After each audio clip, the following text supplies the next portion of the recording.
नमस्कार, आर्यन खबर पे आपका स्वागत है। मैं हूं दीपक प्रियदर्शी। बिहार के शिक्षा विभाग का हर एक आदेश चर्चा में रहता है। अभी हाल में ही या कल एक आदेश निकला मिड डे मील को लेकर, और उस मिड डे मील में अपर मुख्य सचिव एस सिद्धार्थ के हस्ताक्षर से यानी एक आदेश जारी हुआ है, और उसमें तमाम जो है मिड डे मील को लेकर एक नए प्रावधान उसमें किए गए हैं। उन नए प्रावधानों में पूरा डिटेल से उसमें बताया गया है कि अब प्रिंसिपल के साथ शिक्षक को भी उसमें हस्ताक्षर करना होगा।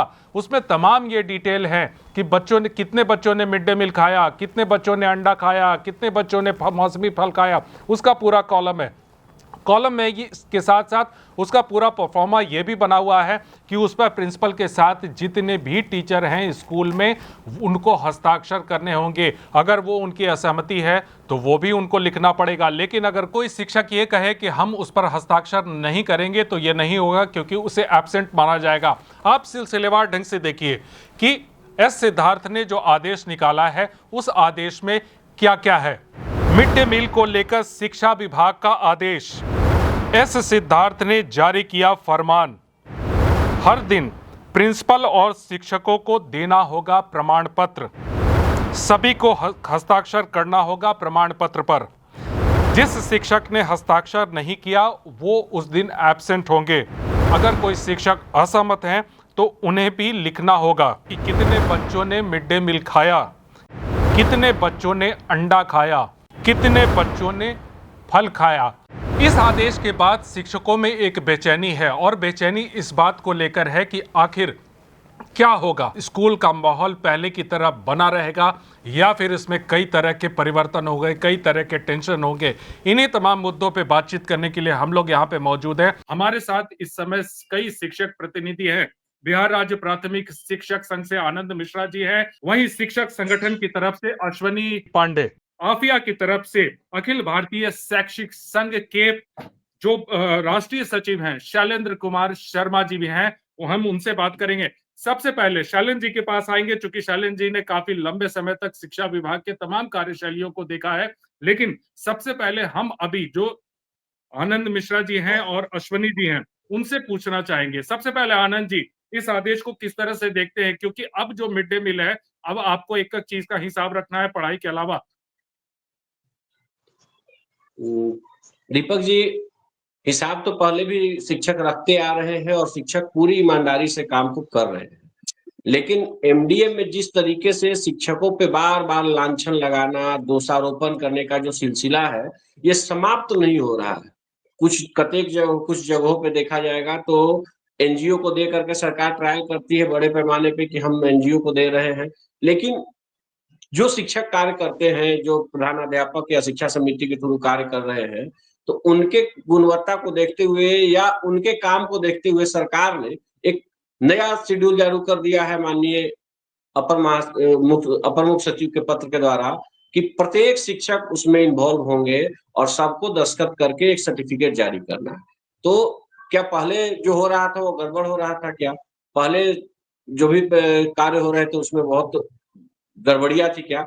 ऐसा कुछ था नहीं पहले, लेकिन अब शिक्षकों को इसमें इन्वॉल्व करके सरकार एक अलग मैसेज देना चाहती है। अब पता नहीं कहाँ से इनके पास इस तरह का रिपोर्टिंग आता है कि अगर ये कर देंगे तो शिक्षा में सुधार हो जाएगा, एमडीए में सुधार हो जाएगा या हमारी गुणवत्ता में सुधार आ जाएगा। हमें तो लगता है कि ये हर बार हम की तरह फिर एक नया प्रयोगशाला में शोध का विषय आ गया है कि ये रिसर्च करके देख लेते हैं कि क्या होता है।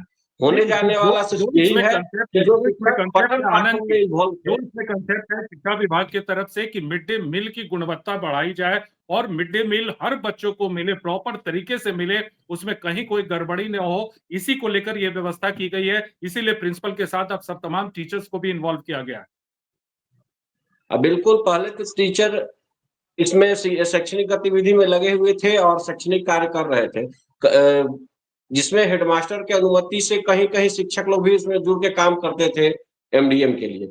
और सारे बच्चों को मिलना ही चाहिए। अगर सरकार का ये पॉलिसी है तो उसको जमीन पे उतारा भी जा रहा है। लेकिन इस तरीके का कि प्रत्येक दिन एक सर्टिफिकेट जारी किया जाएगा और उस सर्टिफिकेट पे सभी लोगों का दस्तखत होगा, तब जाकर के उनकी उपस्थिति मानी जाएगी शिक्षकों की।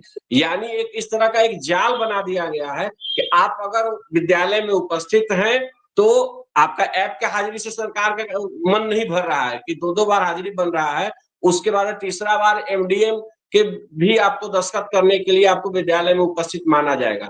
यानी विद्यालय में शिक्षक को बांध कर रखने के लिए सरकार का ऐप फेल कर गया, इसका मतलब। अब सरकार अलग तरीके से रास्ता अख्तियार कर रही है शिक्षकों को बांधने के लिए। और एमडीएम में गुणवत्तापूर्ण कैसे सुधार हो? कभी सरकार गुणवत्तापूर्ण शिक्षा पे चिंतन क्यों नहीं करती है? क्या जो प्रधान शिक्षक बहाल होता है वो एमडीएम संचालन करने के लिए बाहर होता है क्या? होटल प्रबंधन का मैनेजमेंट करके आया हुआ रहता है क्या कोई प्रधान शिक्षक? वो बीएड करके आया रहता है, वो डीएलएड करके आता है, शैक्षणिक ट्रेनिंग लेकर के आता है, न कि मैं उसको आनंद जी आपके पास भोजनालय आता में हूँ। प्रशिक्षण की कुछ आवश्यकता। इश्यूज भी हैं, कुछ इश्यूज भी हैं, उस पे बात करेंगे। लेकिन स्कूलों में शिक्षक है और इस समय अश्विनी पांडे जी हमारे साथ मौजूद हैं। अश्विनी जी, क्या आपको लगता है कि इससे व्यवस्था सुधरेगी या कहीं ना कहीं शिक्षकों को परेशान करने की ये व्यवस्था है? और शिक्षकों को जिस तरह से आनंद जी बोल रहे हैं कि कोई व्यवस्था नहीं बन पाई, तो मिड डे मील के जरिए शिक्षकों को बांधने की कोशिश हो रही है। बहुत बहुत धन्यवाद दीपक जी।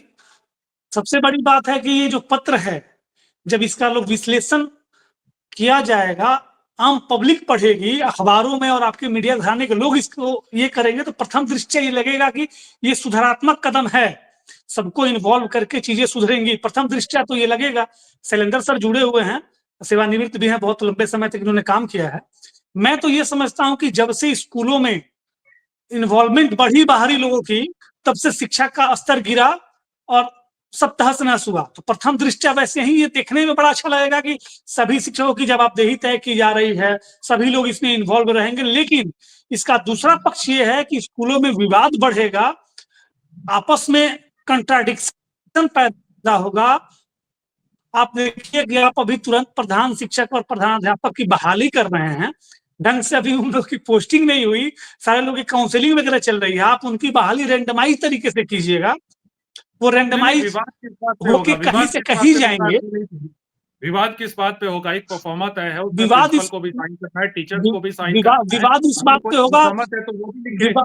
विवाद इस बात पे, मैं शिक्षक प्रतिनिधि हूं, लेकिन ये स्वीकारने में कतई मुझे कोई ये गुरेज नहीं है कि 1-2% हमारे बीच में वैसे लोग हैं जो एमडीएम में गड़बड़ घाला करते हैं, जिस कारण हमारे शिक्षक बदनाम है। अगर वो सुधारने जाते हैं तो भी परेशानी। अगर कोई सहायक कहे कि नहीं, मैं गुणवत्ता के हिसाब से आप काम नहीं कर रहे हैं, मैं उस पर सिग्नेचर नहीं करूंगा, तो बताइए कितना बड़ा बवंडर खड़ा होगा विद्यालयों में। तो कहने का सेंस ये है कि आप देखने में तो ये बड़ा सुंदर पत्र लग रहा है, लेकिन विद्यालय का माहौल खराब होगा और आपस में कंट्राडिक्शन पैदा होगा विद्यालयों में।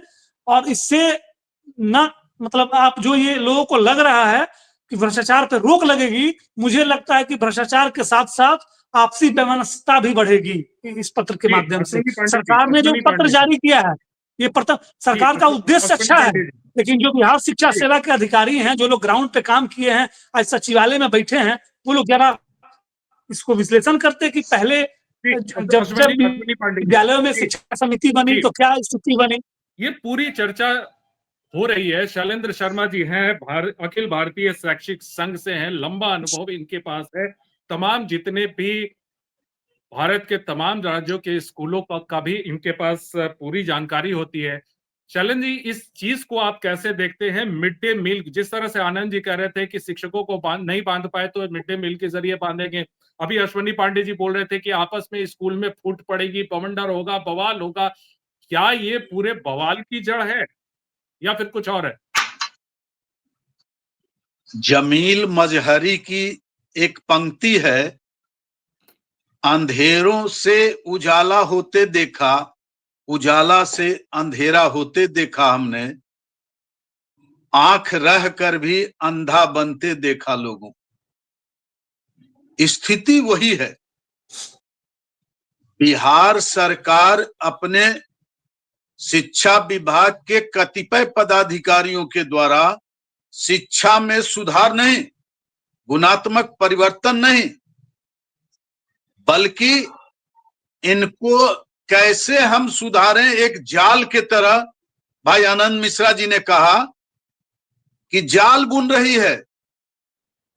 अभी वैशाली के शिक्षकों को 12 शिक्षकों पर निलंबन का आदेश हुआ है, वो अटेंडेंस के नाम पर, अटेंडेंस में फर्जीवाड़ा कर रहे थे। तो कहीं ना कहीं से शिक्षकों को सुधारने की बात हो रही है और उगाही की बात हो रही है, इसके पीछे उगाही का बात हो रहा है। सारे शिक्षा माफिया और सारे शिक्षा पदाधिकारी बिहार सरकार के द्वारा जितने भी नियुक्त हैं, वो कहीं ना कहीं जो आदेश निकालते हैं उसके पीछे उगाही का, कैसे हाउ टू कलेक्ट मनी, शिक्षकों के बीच से हम उगाही करें, ये जाल फेंके हैं। आप सचिवालय में जो भोजनालय है वो दीदी को दे दिए, दीदी की रसोई को, और विद्यालयों के रसोई घर को मीनू दे रहे हैं। आपने मीनू दिया है क्या सचिवालय में? बड़े बड़े जितने कार्यालय हैं सबों में दीदी की रसोई और दीदी लोग बना रही है, मैनेज कर रही है। आप क्यों नहीं उसको दे देते हैं और मीनू दे दीजिए। और जो शिक्षा समिति बनी हुई है माननीय विधायकों का, माननीय विधान पार्षदों का, माननीय मुखिया जी लोगों का, माननीय नगर परिषद के लोगों का, उनके जिम्मे उनका निर्माण का दे दीजिए, वही बंटवारा करेंगे, वही अटेंडेंस बनावेंगे और बढ़िया कमीशन जाएगा सचिवालय से। शिक्षकों को ये जिम्मेदारी दी गई, क्या शिक्षा विभाग को ऐसा लगता है कि शिक्षक काफी जिम्मेदार होते हैं और बच्चों को मिड डे मील प्रॉपर तरीके से मिले, ये पूरी जिम्मेदारी के साथ जो है वो स्कूल एडमिनिस्ट्रेशन, प्रिंसिपल, शिक्षक अगर करे तो वो ज्यादा बेहतर होगा? ये जिम्मेवारी नहीं है, शिक्षकों के प्रताड़ना के लिए एक साजिश है। शिक्षक कैसे प्रताड़ित हों? सारे शिक्षकों का, ये अश्वनी जी ने कहा कि सारे शिक्षकों का अटेंडेंस बनाना है, उस पर सिग्नेचर करना है। और बिहार किस चीज के लिए प्रसिद्ध है?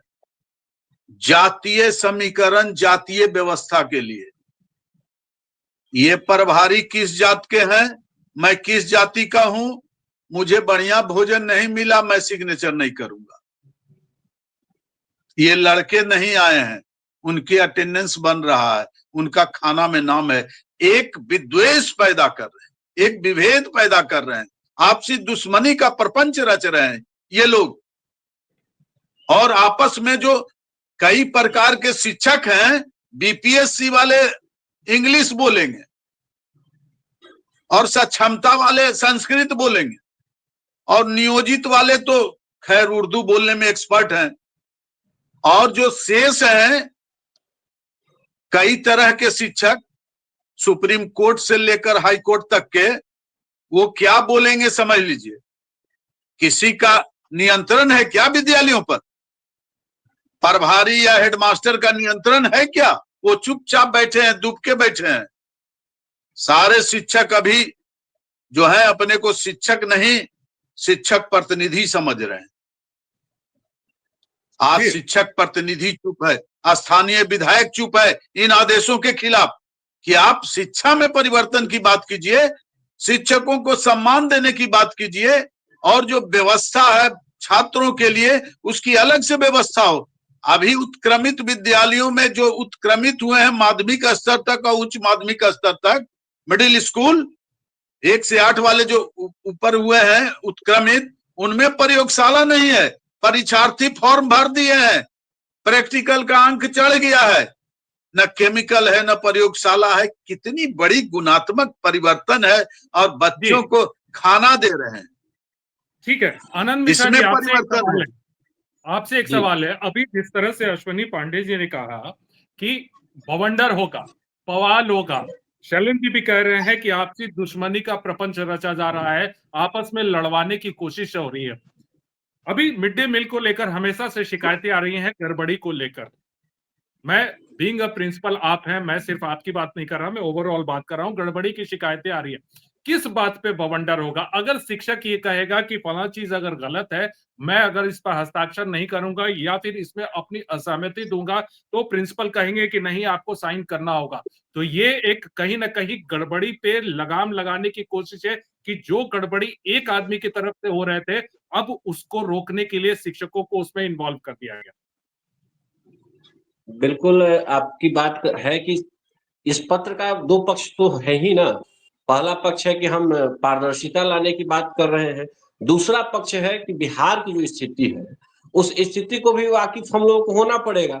अब एक कहानी इस पे याद आती है कि एक घोड़ा था, राजा का बहुत प्रिय था और उसको 4 किलो चना रोज़ खाने के लिए मिलता था।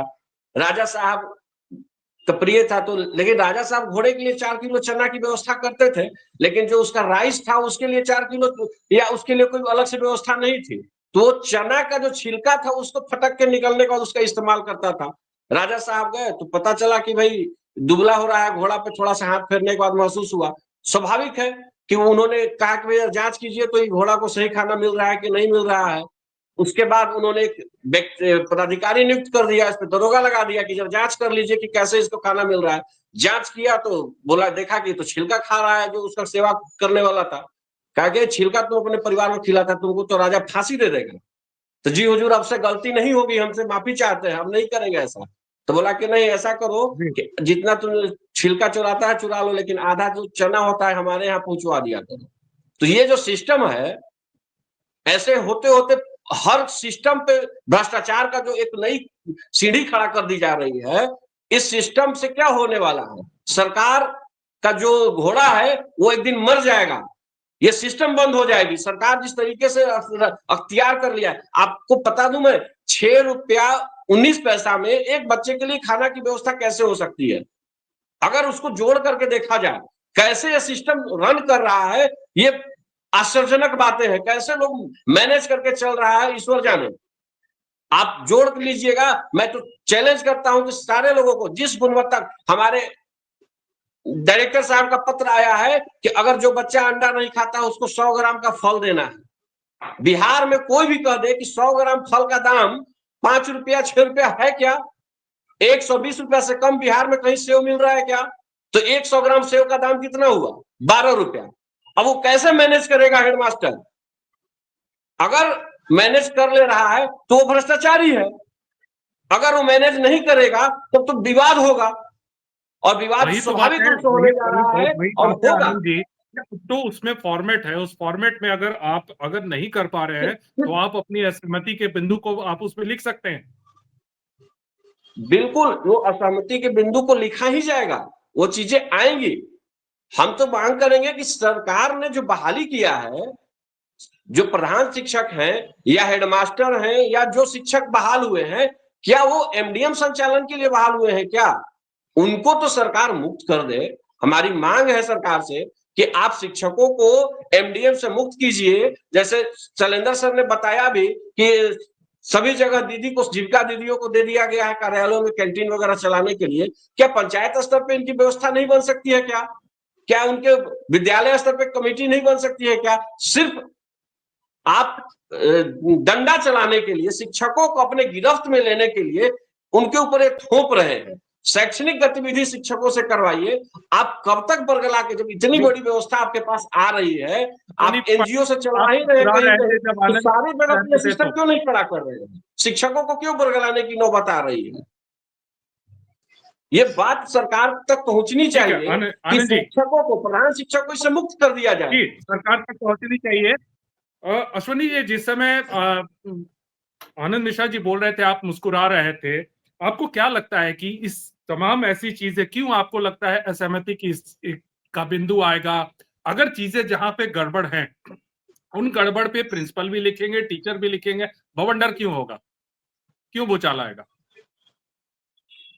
आपको लगता है कि हकीकत लिख देने के बाद शिक्षक और प्रिंसिपल में सौहार्दपूर्ण माहौल रहेगा? आनंद भाई ने इशारों में कह ही दिया। उन्होंने फल का उदाहरण दिया। स्ट्रिक्टली कहा गया है कि जो बच्चे मतलब शाकाहारी हैं उनको फल देना है, बाकी को अंडा देना है। अब ठंडा में देख लीजिए अंडा का रेट क्या होता है, 8 रुपये 9 रुपये हो जाता है। सरकार रेट क्या देती है, कहाँ से कोई एचए मैनेज करेगा? एचएम जरूर कुछ ना कुछ 19-20 करेगा। मैंने उस उसमें फॉर्मेट पे सहायक देखा अगर है, अपना उस दिना हुआ है फॉर्मेट कि में नहीं आप एक गलत कर कॉलम रहे हैं, है, हम नहीं साइन एक करेंगे, कॉलम है या एक्चुअल पांडे जी, स्थिति वो लिखने लगे तो विवाद होगा कि नहीं स्कूलों में। बच्चों ने मिड डे मील खाया, ये कॉलम है।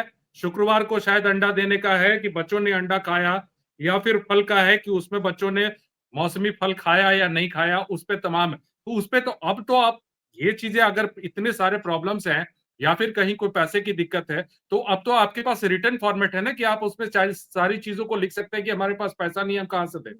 बिल्कुल, बिल्कुल, मैं तो वही बोल रहा हूँ कि रिटेन फॉर्मेट में अगर कोई बहुत ये क्या कहते हैं राजा हरिश्चंद्र बने और फॉर्मेट पे एक्चुअल स्थिति लिखने लगे तो क्या होगा स्कूलों में। और दूसरी बात, स्कूलों में जो अव्यवस्था फैलेगी, एक आदमी जो जिम्मेवार था, एक आदमी से जो उगाही होती थी प्रखंड स्तर के अधिकारियों के द्वारा, उसमें तो सारे शिक्षक इन्वॉल्व होंगे, तो उनके लिए कमाने का जरिया बढ़ जाएगा कि नहीं तुमने भी दस्तखत किया है, तुम भी आओ। कहने का सेंस ये है कि ये प्रथम दृष्टया मैंने कहा कि ये बहुत अच्छा दिख रहा है, लग रहा है कि ये सुधारात्मक कदम है, लेकिन ये सुधार वाला कदम नहीं है। जैसे विद्यालयों में जो कमेटी बनी थी, बाहरी लोगों को इन्वॉल्व किया गया था ये दिखा के कि वो आएंगे और स्कूल को अपना एसेट समझेंगे और स्कूलों के विकास में उत्तरोत्तर अपना योगदान देंगे। लेकिन आए तो क्या हुआ, कमीशन खोरी बढ़ गई, स्कूलों में बवाल बढ़ गया, लोकल पॉलिटिक्स घुस गया, बहुत सारी स्थितियां हो गई। वहीं दूसरे रूप में ये होने जा रहा है। ये सीएस महोदय का जो पत्र है वो प्रथम दृष्टया सुधारात्मक है और एसी में बैठ के लिया गया फैसला है। जो शिक्षा विभाग के अधिकारी हैं, जो ग्राउंड लेवल पे डीओ, डीपीओ, बीओ रहे हुए हैं, उन लोगों को थोड़ा सा इसमें देखना चाहिए कि जितने लोगों की इन्वॉल्वमेंट इसमें होती है उतना ही विवाद बढ़ता है, उतना ही भ्रष्टाचार बढ़ता है। ये कहने के लिए है, ट्रांसपेरेंसी दूर से दिखेगी, ट्रांसपेरेंसी होगी नहीं। जी, ये शैलेंद्र शर्मा जी, एक और आदेश निकला, एक और शिक्षा विभाग का खबर आया कि अब स्कूलों में शिक्षकों की संख्या का मानक भी तय होगा। एक तरफ मिड डे मील का मानक तय हो रहा है, दूसरे शिक्षकों के संख्या का मानक भी तय हो रहा है। क्या आपको लगता है कि क्या ये मानक तय कर देने से, शिक्षकों की संख्या तय कर देने से तमाम जो है व्यवस्था सुधरेगी, पढ़ाई की, शैक्षणिक व्यवस्था? आज ही मैं समाचार पत्र में पढ़ रहा था कि माध्यमिक स्तर के विद्यालयों में 8 शिक्षक होंगे। भाई पहले का मानक 1 और 10 का था, 11 यूनिट का। आज क्यों 8 होने जा रहा है? किस यूनिट को आप समाप्त करने जा रहे हैं? साइंस को या आर्ट्स में या किस में? संस्कृत खत्म करने जा रहे हैं, अंग्रेजी खत्म करने जा रहे हैं? यही तो है एक्स्ट्रा, खत्म कर दीजिए। चूंकि स्थिति आप ही मानक तय करते हैं, तो माध्यमिक स्तर में 8 रहेंगे, तो इंटर में कितने रहेंगे? इंटर में ऐसी स्थिति हो गई है कि मानक के विपरीत अपॉइंटमेंट हो गया है और छात्र एक भी नहीं। छात्र 13 हैं और 23 बहाल हो गए। कौन सा मानक? हाई स्कूलों में जो आपने 8 की बात की है, अगर उसमें 5 सेक्शन है तो किस विषय के टीचर होंगे?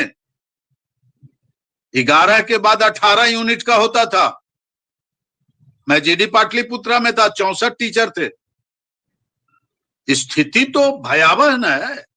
जो मन में है शोध कर रहे हैं आप, प्रशिक्षण पर बहुत ध्यान दे रहे हैं जहां से कमीशन की उगाही होती है। मिड डे मील पर ज्यादा आप फोकस कर रहे हैं। अंडा है 9 रुपए और लड़कों को दीजिएगा 6 रुपए। पूरा मानक ही है 6 सवा 6 रुपए का। बोलिए तो सेव का हाल। भाई आनंद मिश्रा जी ने स्पष्ट कहा और अश्वनी जी ने कहा कि ये जो आदेश है ये तो बहुत सुंदर आदेश है। ग्रामीण से लेकर सचिवालय तक और जितने छात्र हैं उसके गार्जियन पढ़कर मुखिया उखिया बोलेगा कि अब ठीक हुआ है, बहुत बढ़िया व्यवस्था। लेकिन भीतर फाके 3 है, सारे लोग उगाही में लिप्त हो जाएंगे। क्यों नहीं आप जीविका को दे दिया? क्यों नहीं एनजीओ को दे देते हैं? क्या व्यवस्था आप कर रहे हैं? छात्रों को गैर शैक्षणिक कार्य शैक्षणिक कार्य नहीं है। ये रिस्पॉन्सिबिलिटी दी जा सकती थी, एनजीओ को ये रिस्पॉन्सिबिलिटी दी जा सकती थी। शिक्षकों पे ऐसे ही बहुत सारे लोड है, एक और लोड और बढ़ाने से कहीं ना कहीं उनका जो एक्चुअल काम है, जो मूल काम है, वो इससे प्रभावित होगा। और जिस तरह की बात अभी कर रहे हैं, आनंद जी कह रहे हैं, आप कह रहे हैं, अश्विनी पांडे जी कह रहे हैं कि स्कूलों में आपसी फूट पड़ेगी, आपसी वैमनस्य पड़ेगा, लेकिन इसका क्या रिजल्ट आएगा जब प्रॉपर तरीके से इसका इम्प्लीमेंटेशन स्कूलों में शुरू होगा, तब इसकी वास्तविक स्थिति पता चलेगी। फिलहाल इस चर्चा में भाग ली शैलेंद्र शर्मा जी, आपका बहुत बहुत धन्यवाद। अश्विनी पांडे जी, आपका बहुत बहुत धन्यवाद। आनंद मिश्रा जी, आपका भी बहुत बहुत धन्यवाद।